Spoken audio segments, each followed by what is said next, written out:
নমস্কার বন্ধুরা, তো তোমরা সবাই কেমন আছো? আশা করি খুব ভালো আছো, আর আমিও খুব ভালো আছি। দেখো রাঁচির কতগুলো ভিউ তোমাদের আজকে দেখাবো। এটা হচ্ছে পাত্রাতু ভ্যালি। দেখো পাত্রাতু ভ্যালি সত্যি খুব সুন্দর। আর আমি এটা তো যতই যাই বলি, মুখে যতই বলি না কেন বলা সম্ভব না। তোমরা যখন নিজেরা যাবে নিজেরাই দেখতে পাবে।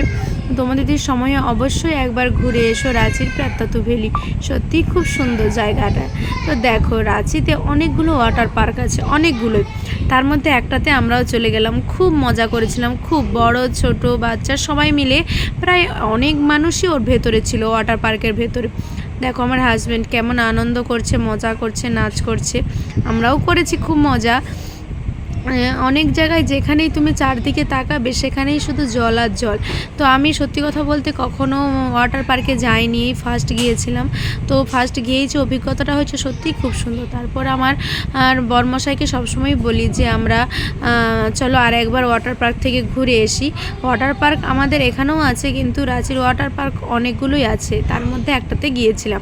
দেখো চার সাইডের ভিউটা জাস্ট একবার দেখো, ওই যে উপরটা দেখতে পাচ্ছ, ওখানে গান বাজছে, নাচ হচ্ছে, আর চার সাইডে দেখো শুধু জল আর জল। অনেক মানুষ ছিল, অনেক। দেখো এখানে আমি কিছুতে উঠবো না, আমার খুব ভয় লাগছিলো, তো আমার বরমশাই জোর করে আমাকে তুলেছে। দেখো লাস্ট পর্যন্ত আমি পড়েই গেলাম, দুমাক করে জলের মধ্যে পড়েই গেলাম, ও আমার উপরে পড়ে গেছে, আমার আঘাতও লেগেছিলো ওখানে। তারপর এখানে দেখো একটা রেনবোর মতো জায়গা করা আছে, ঝিরিঝিরি বৃষ্টি পড়তিছে, এবং সাইডে যে সাইড সিনগুলো সন্ধ্যে সন্ধ্যে হয়ে আসছিলো, তো খুব সুন্দর লাগছিল মুহূর্তটা। তোমাদের যদি ভালো লেগে থাকে অবশ্যই লাইক কমেন্ট শেয়ার করে দেবো। টাটা, সবাই খুব ভালো থেকো। আর অবশ্যই ফাঁক করে একবার রাঁচি ঘুরে এসো। রাঁচির ভিউ পয়েন্টগুলো সত্যি খুব অসাধারণ, তোমরাও একবার গিয়ে যেও। আর কে কে যাবে, কে কে রাঁচি দেখেছো অবশ্যই আমাকে কমেন্ট করো।